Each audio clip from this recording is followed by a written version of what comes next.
के राक्षस आते हैं, बलशाली राक्षस आते हैं, पर अंगद के पैर को उठा नहीं सकते। तुमने भी सुना होगा ना, कोई चीज ना उठे तो क्या कहते हैं, बिल्कुल अंगद का पांव बन गया है, ये कहावत बन गई है। तो अंगद का पांव नहीं उठ पाता है। जब कोई नहीं उठा पाता तो रावण शर्मिंदा होता है, तो रावण उठ के खड़ा होता है और अंगद एकदम पैर उठा लेते हैं, बोले तुम मेरे पैर को हाथ नहीं लगाओगे। वो अपना पैर हटा लेते हैं पहले ही कि मेरे पे क्यों ताकत आजमा रहा है, तो अपनी ताकत आजमानी है तो अब युद्ध में आजमाना। रावण जैसे ही उठता है उसके 10 के 10 मुकुट नीचे गिर जाते हैं।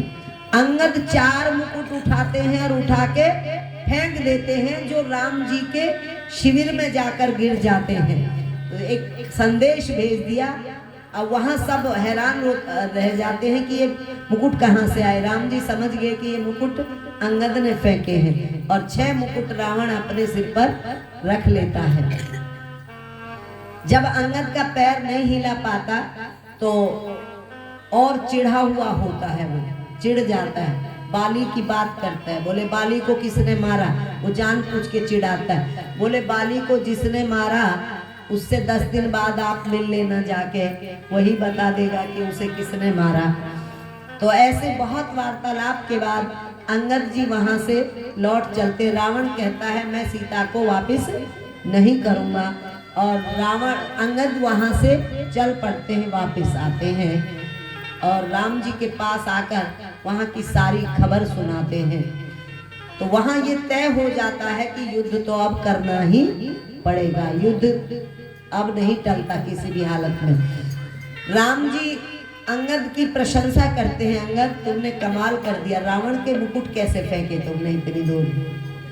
अंगद कहते हैं महाराज मेरा कोई कमाल नहीं है, वही जो हनुमान जी ने कहा, सब आपकी कृपा है, सब आपकी कृपा की जो महिमा है।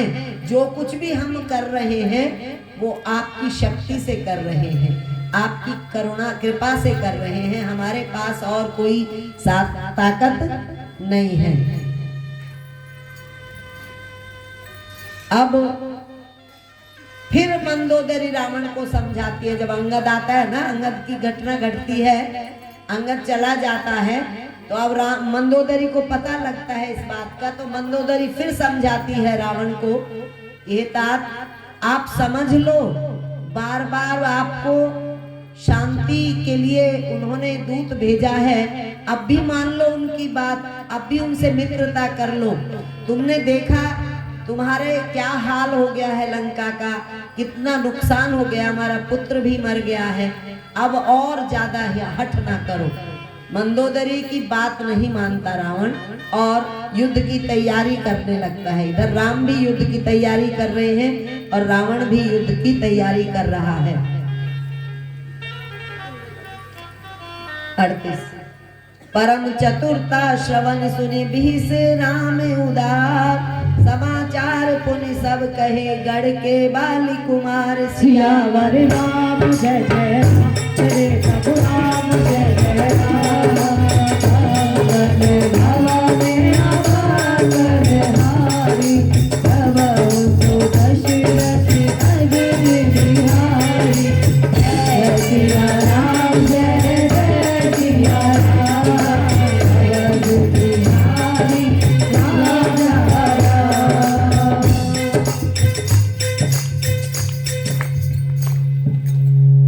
अंगद के बाद इधर चार द्वार है लंका के, उन चारों द्वारों पर सेना को कैसे तैनात किया जाए। रावण तो इसकी तैयारी कर रहा है और राम इसकी तैयारी कर रहे हैं कि चारों पर आक्रमण कैसे किया जाए। और युद्ध की घोषणा हो जाती है, अब युद्ध होने लगता है, युद्ध शुरू हो गया। समझो आज हम रावण को भी खत्म कर देंगे।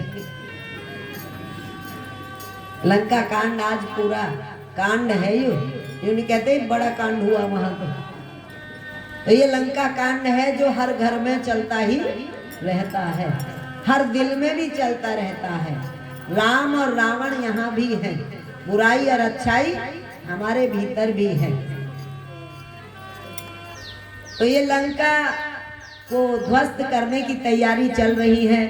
रावण अपनी सेना 4 टुकड़ी बना ली है। रावण ने भी चारों दरवाजों को रोकने के लिए और 4 ग्रुप बना लिए हैं। इधर जामवंत ने सेनापति चारों के तैयार कर दिए हैं और अब युद्ध के लिए छूट कर दी की दौड़ा दिए बंदर। इधर से राक्षस दौड़े हैं, इधर से बंदर दौड़े हैं। बंदरों का युद्ध हास्यास्पद है। राक्षसों के पास शस्त्र हैं, बंदरों के पास कोई शस्त्र नहीं है। उनके पास तो एक ही शस्त्र, पेड़ उखाड़ते हैं और पहाड़ उठाते हैं, पत्थर उठाते हैं, वो फेंकते हैं। पेड़ उखाड़ते हैं, उखाड़ कर वो फेंक रहे हैं। राक्षस अपना काम कर रहे हैं, बंदर अपना। लड़ाई बहुत तेजी के साथ बढ़ जाती है और बंदर भी, कभी ऐसा होता है कि बंदर हारते हैं और कभी ऐसा होता है कि राक्षस परास्त होते हैं। ऐसे चलता ही है युद्ध में। कभी ऊपर क्या क्या कहते हैं, कभी नाव गाड़ी पे और कभी गाड़ी नाव पे।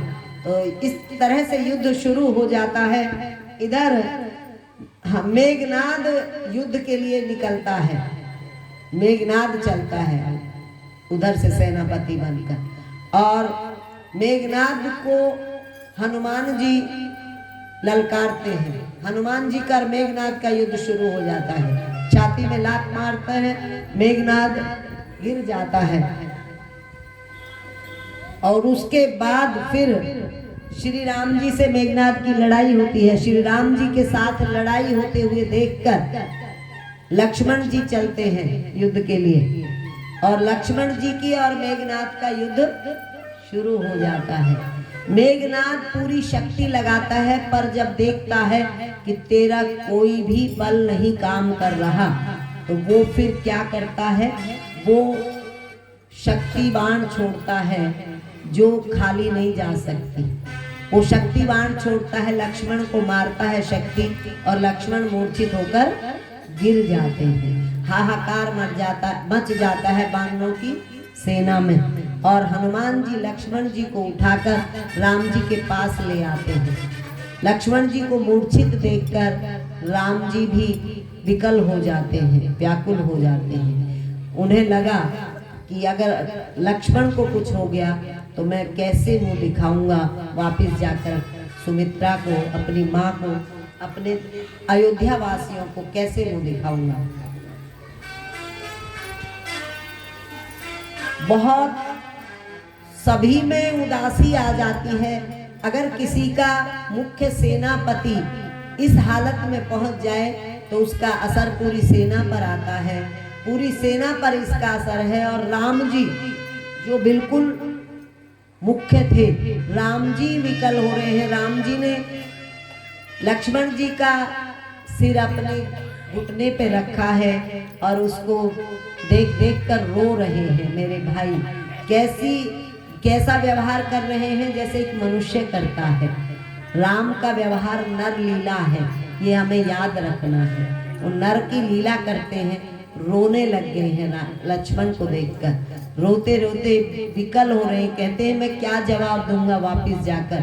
हे लक्ष्मण, मुझे ऐसा पता होता कि तू मुझे छोड़कर चला जाएगा तो मैं अयोध्या से तुझे लाता ही नहीं। तू मुझे देख, मेरी तरफ आंखें खोल कर देख और मुझसे बोल, मुझसे बात कर। वो बार बार कह रहे हैं, तड़प रहे हैं, लेकिन लक्ष्मण कुछ उत्तर नहीं दे रहे। लक्ष्मण आंख नहीं खोल रहे हैं। हेलो, मेरे लखन दुलारे बोल कछ बोल, मेरे लखन दुलारे बोल कछ बोल, मुझे भैया को रुलारे बोल कछ बोल, मुझे भैया को रुलारे बोल कछ बोल, मेरे लखन दुलारे बोल कछ बोल। भैया भैया कह के, भैया भैया कह के रस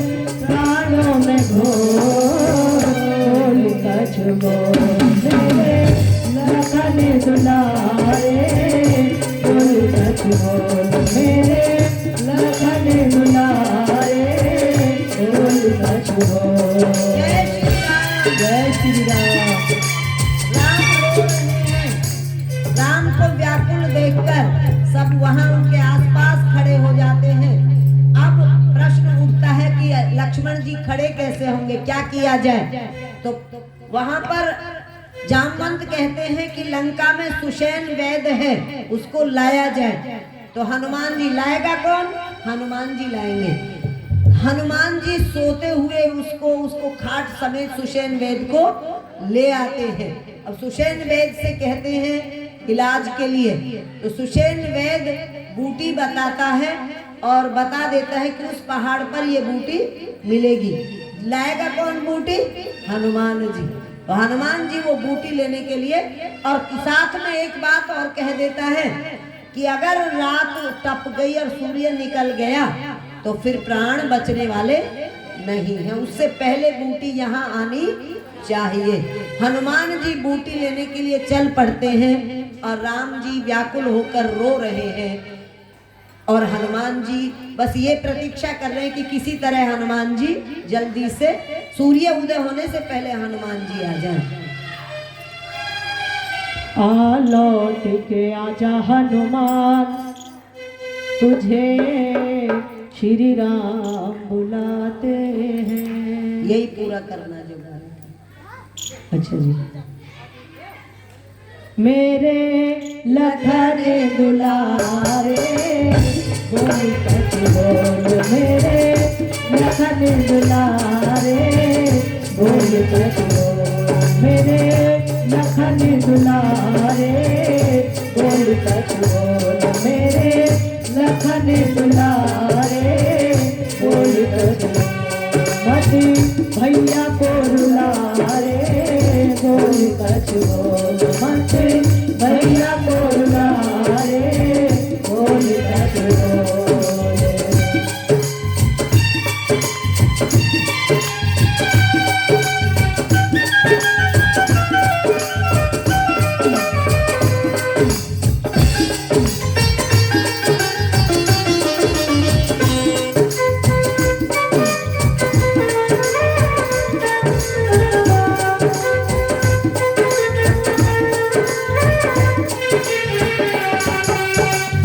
धरती पे और न होगा मुझ जैसा हतभागा, इस धरती पे और न होगा मुझ जैसा हतभागा। तेरे रहते बाण शक्ति का तेरे तन में लागा, तेरे रहते बाण शक्ति का तेरे तन में लागा। जा नहीं सकता तोड़ के ऐसे मुझसे नेह का धागा, जा नहीं सकता तोड़ के ऐसे मुझसे नेह का धागा। मैं भी अपने प्राण बजूंगा आज जो तू ना जागा, मैं भी अपने प्राण बजूंगा आज जो तू ना जागा। अखियों के तारे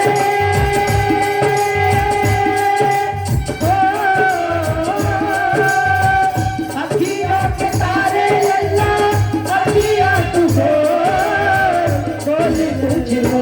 मेरे लखन दुलारे बोल सच बोल, मेरे लखन दुलारे बोल सच बोल। दीदी जाए रेन पवन सुख क्यों अब तक नहीं आए, दीदी जाए रेन पवन सुख क्यों अब तक नहीं आए। बुझता जाए आस का दीपक मनवधीर गवाए, बुझता जाए आस का दीपक मनवधीर गवाए। सूर्य तन कर सूर्य वंश का सूर्य डूबो ना जाए, सूर्य निकल कर सूर्य वंश का सूर्य डूबो ना जाए। बिना बुलाए बोलने वाला बोले नहीं बुलाए, वो चुप चुप रहेंगे, चुप चुप रहेंगे, तेरा धीरज न तोड़, बोल कुछ बोल मेरे लखन दुलारे बोल सच बोल, मेरे लखन दुलारे बोल सच बोल। मत भैया को रुला